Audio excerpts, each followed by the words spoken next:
சொன்னேன், நான் டிசிஎஸ்ல போய் என்ன பண்ண போறோம்னு எனக்கு தெரியல. ஜாப் ஆஃபர் இருக்கு, வேலை கொடுத்துட்டாங்க, 100% பிளேஸ்மெண்ட் ஆயிடுச்சு. எங்க அப்பாவை கூப்பிட்டு சொன்னேன், அப்பா டிசிஎஸ்ல வேலை கொடுத்துருக்காங்க, ஆனா நான் வேலைக்கு போக மாட்டேன். எங்க அப்பா சொன்னாரு, நீ வேலைக்கு போனா வீட்டு பக்கமே வந்துடாது, அங்கேயே இருந்துக்க. எந்த நடுத்தர குடும்பத்துல நீங்க அப்பாட்ட போன் பண்ணி நான் வேலை கிடைச்சிருக்கு வேலைக்கு போக மாட்டேன்னா யாரு ஏத்துக்குவாங்க? அப்ப ஒரே குழப்பம், என்ன செய்யறது? 23 வயதுல என்ன செய்யறதுன்னு புரியல. எனக்கு அந்த மாதிரி சில இளைஞர்கள் அமர்ந்திருக்கலாம். தொழில் ஆரம்பிக்கலாமா தெரியல, MBA போலாமா தெரியல, மக்களுக்கு சேவை பண்ண போலாமா தெரியல. அப்ப என்ன பண்ணுங்க, ஒரு வருஷம் எதையும் இல்லாம வேலை செய்வோம். சாப்பிட பணம் வேணும். எங்க அப்பாட்ட போய் கேட்கிற அளவுக்கு எனக்கு துணிவில்லை, வேலைக்கும் போகல. அப்ப கோயம்புத்தூர்ல ஒரு MBA இன்ஸ்டிடியூட், அவங்க கிட்ட 8000 ரூபாய் சம்பளத்துக்கு கவுன்சிலரா ரிசப்ஷனிஸ்டா ஜாயின் பண்ண 2008. சொன்ன 8000 ரூபாய் கொடுப்பாங்க. டெய்லி நான் 4 மணி நேரம் வேலை பார்ப்பேன். சாயந்தரம் 6 மணிக்கு போனா 10 மணி வரைக்கும் ஆபீஸ்ல இருக்கணும். யாராச்சும் MBA பத்தி பேசுறாங்கன்னா அவங்களை உட்கார வச்சு நான் பேசுவேன். ஒரு வருட காலம் 8000 ரூபாய் சம்பளத்துல நம்ம வாழணும். அந்த 8000 ரூபாய்க்கு ஊருக்கு போக கூடாது, அப்பாவை பார்க்க கூடாது. அந்த 8000 ரூபாய்க்கு வாடகை கொடுக்கணும், 8000 ரூபாய் பைக்குக்கு பெட்ரோல் போடணும், 8000 ரூபாய்க்கு 3 வேளை சாப்பாடு சாப்பிடணும். அப்ப என்ன ஆச்சுனாங்க, 2வது மாசம் கோயம்புத்தூர்னுடைய ஒரு பெரிய எக்ஸ்பர்ட் ஆயிட்டேன். எந்த மெஸ்ல வியாழக்கிழமை சிக்கன் பிரியாணி போடுவாங்க, 35 ரூபாய்க்கு எந்த சிக்கன் பிரியாணில 2 லெக் பீஸ் இருக்கும். ஒரு படத்துல செந்தில் சொல்லுவார், இதெல்லாம் இன்ஃபர்மேஷன் பாஸ்.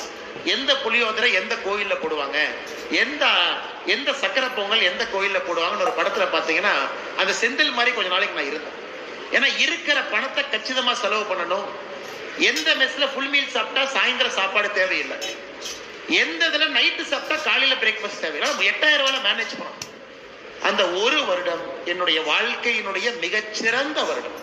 இன்னைக்கு எனக்கு 40 வயசு கை. 23 வயசுல இருந்து 24 வயசு அந்த ஒரு வருஷம் எனக்கு கிடைச்சது. 2008ல என்னோட வாழ்க்கையில மிக மிக மிக மிக முக்கியமான திருவண்ணாமலை கோயிலுக்கு போவாங்க ஐயா, எல்லா பௌர்ணமிக்கும் போவேன். 200 ரூபாய் பணம் கொடுத்து ஏதாச்சும் ஒரு ரூம்ல வாடகை கொடுப்பாங்க. ஒரு சாதாரண ஒரு பாய் இருக்கும், அதை போட்டு படுத்து தூங்கிக்குவேன். அதே திருவண்ணாமலைக்கு என்னைக்கு போனா கட்சிக்காரங்க வராங்க, அண்ணன் இங்க வாங்கினே, அண்ணன் VIP கியூல போலானே, அண்ணன் இந்த சிறப்பு தரிசனம் இருக்குன்னு முன்னாடி போய் நிக்கலாம். அதே திருவண்ணாமலையில எத்தனையோ கிரிவலம். இன்னைக்கு எனக்கு பிடிச்ச விஷயம், சாதாரண மனிதராக ஒரு பாயை போட்டு 200 ரூபாய் ரூம்ல கொடுத்தீங்கன்னா குளிச்சுட்டு சாப்பிட்டுட்டு சிவனை பார்த்துட்டு வந்த எல்லா பௌர்ணமிக்கு தவறாம. என்னை உருவாக்கியது, என்னை செதுக்கியது அந்த 12 மாதங்கள். ஆனால் நீங்க அதை செய்யணுங்கிறது என்னுடைய அன்பான வேண்டுகோள். குழப்பத்துக்கு ஒரு விடை, இதுதான் நம்ம பாதை, எடுப்பு அடிப்போம். இன்னைக்கு எல்லாரும் குழப்பத்துல இருக்கீங்க. உண்மையை சொல்ற குழப்பத்துல இருக்கிறீங்க.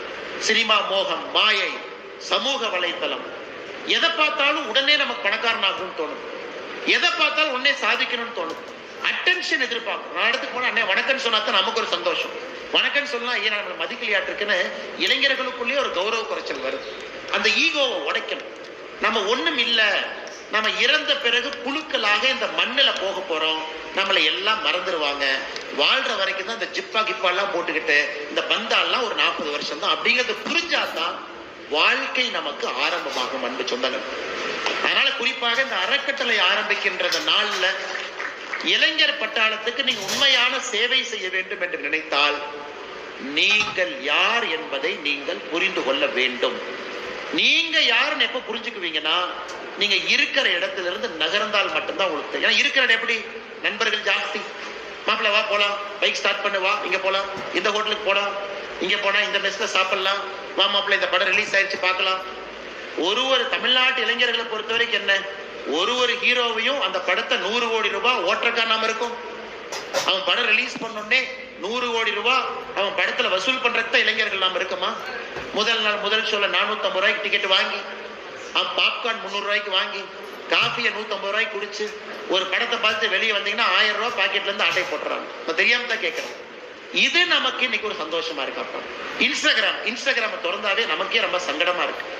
எந்த இட்லி சாப்பிட்டேன், எப்படி சாப்பிட்டேன், அந்த மூஞ்சி இப்படி வச்சு போட்டோ எடுக்கிறாங்க, இப்படி வச்சு போட்டோ எடுக்கிறாங்க, ஒரே மூஞ்சி தாங்க இருக்கு, ஒரே பேக்ரவுண்ட் தான் இருக்கு. எத்தனை விதத்துல அந்த போட்டோ எடுக்கிற நேரத்தை வேற எதுக்காச்சும் நம்ம பயன்படுத்தணும்னா எவ்வளவு சிறப்பாக நாம் வரலாம். இன்ஸ்டாகிராம்காரன் உங்க ஒரு அக்கௌண்ட்டுக்கு மாசம் அவன் $7 சம்பாதிக்கிறான். மானிட்டைசேஷன் வந்து $7. ஒரு இன்ஸ்டாகிராம் அக்கௌண்ட்டுக்கு $7 மாசம் வருஷத்துக்கு $7 Facebook மெட்டா சம்பாதிக்கிறோம் உங்களை வச்சு. ஏன்னா நீங்க கஸ்டமர் இருந்தா தான் ஆடு புஷ் பண்ண முடியும். ஆடு புஷ் பண்ணா தான் மார்க்கெட்டிங்காரன் பணம் கொடுப்பான். மார்க்கெட்டிங்காரன் பணம் கொடுத்தா தான் மார்க் ஜக்கர்பர்க் பணக்காரனா இருப்பான், உலகத்துல 3ஆவதா இருப்பான். ஸோ அவன் மெட்டாவை வளர்த்துறதுக்காக நாம போட்டோ எடுத்து நாம செல்ஃபி எடுத்து விதவிதமா போஸ்ட் கொடுத்து நமக்கு அவன் $7 அக்கௌண்ட்ல போட்டா கூட சந்தோஷம் தானே. டே தம்பி என்னை வச்சு $7 வாங்கினேன், அவள் ஒரு $4 கொஞ்சம் அக்கௌண்ட்ல போட்டா ஒரு 2 பரோட்டா சாப்பிட்றதுனாச்சும் யூஸ் ஆகும். ஸோ அதுலயும் ஒரு பைசா பிரயோஜனம் இல்லை. சமூக வலைதளத்தை ₹1 1 பைசா நமக்கு பிரயோஜனம் கிடையாது. அதே போல வாழ்க்கையில இளைஞர்கள் இதை மிஸ் பண்ணிட்டீங்கன்னா திரும்ப கிடைக்காது ராஜா, கிடைக்காது. இந்த 10 வருஷம் விட்டுட்டீங்கன்னா முடிஞ்சு போச்சு. இந்த 20 to 30 நீங்க உங்களை செட் பண்ணி ஆகணும். அப்படியே கல்யாணம் ஆகும், அப்படியே குழந்தை வரும், அப்படியே ஸ்கூல் ஃபீஸ் கட்டணும். அப்புறம் குடும்பஸ்தன் படத்துல என்னுடைய அன்பண்ணன் நடிச்சார்ல அந்த கதை தான் நமக்கும்.